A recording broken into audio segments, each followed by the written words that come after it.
Alléluia. Je suis heureux de vous retrouver dans le rassemblement de notre retraite spirituelle 2025. Nous avons eu beaucoup de contraintes cette année par rapport aux autorités. Alors c'est vrai que nous avons fait beaucoup de messages, nous avons donné sur tous les réseaux sociaux. Et je dis merci à Dieu parce que la grande majorité d'entre vous a respecté les dates d'ouverture du terrain, à part à une journée près. Habituellement, c'est 4 jours, 5 jours avant que les caravanes arrivent. Et cette année, avec tout ce qui a été fait, tout ce qui a été mis en place, c'est sourd, c'est de mettre des gouttes dans le Avec tout ce qui a été fait, nous avons pu ouvrir pratiquement aux dates prévues de l'ouverture de notre terrain. Je pense que les autorités m'ont appelé et ils m'ont dit que cette année, ça s'est beaucoup mieux passé que les années précédentes en ce qui concerne l'arrivée des caravanes. On n'a pratiquement pas eu de personnes dans la ville de Gienne. Ça, c'est une très bonne chose et un très bon témoignage. Vous savez que cette année, nous jouons beaucoup sur l'organisation et surtout le programme de notre mission. Beaucoup d'entre nous avaient laissé entendre par des messages ou par vive voix que cette année la convention sera annulée, que nos missions seront annulées. Laissez-moi vous dire qu'ils se trompent parce que ce n'est pas du tout le cas. Nous allons avoir notre convention au mois d'août.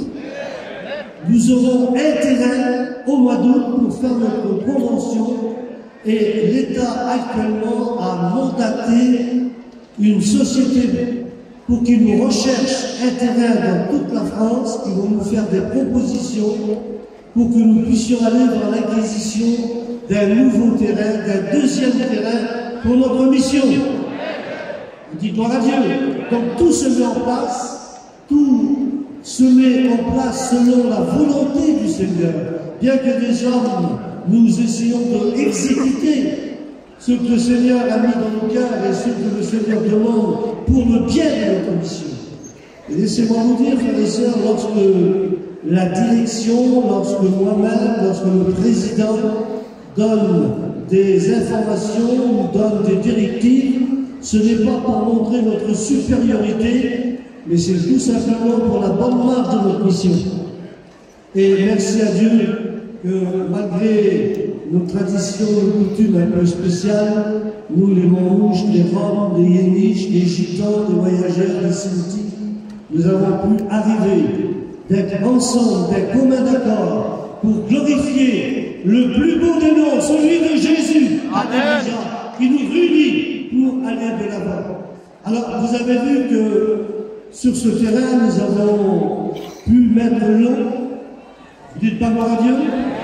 Nous avons mis 3 points d'eau sur le terrain qui avant il n'y en avait pas. Aujourd'hui, nous avons l'eau de la ville qui est installée avec des robinets pour que vous puissiez remplir vos cuves et sortir le moins possible du terrain. Nous essayons d'améliorer chaque année toutes les infrastructures d'accueil pour que votre séjour se passe dans de très bonnes et dans les meilleures conditions. Alors ça ne va peut-être pas aussi vite que certains le voudraient, mais avec la grâce de Dieu, nous avançons. C'est vrai que l'eau qui a été installée nous coûte pas loin de 45 000 à 50 000 euros. Mais il a voulu le faire et nous l'avons fait. Et je dis gloire à Dieu pour cela. Donc il y a des emplacements qui sont réservés pour des infrastructures que nous ne devons pas utiliser. Jusqu'à aujourd'hui, c'était difficile de pouvoir arriver à faire respecter cela, mais avec la grâce de Dieu, nous y sommes arrivés. Donc je vous demanderai à chacun d'entre vous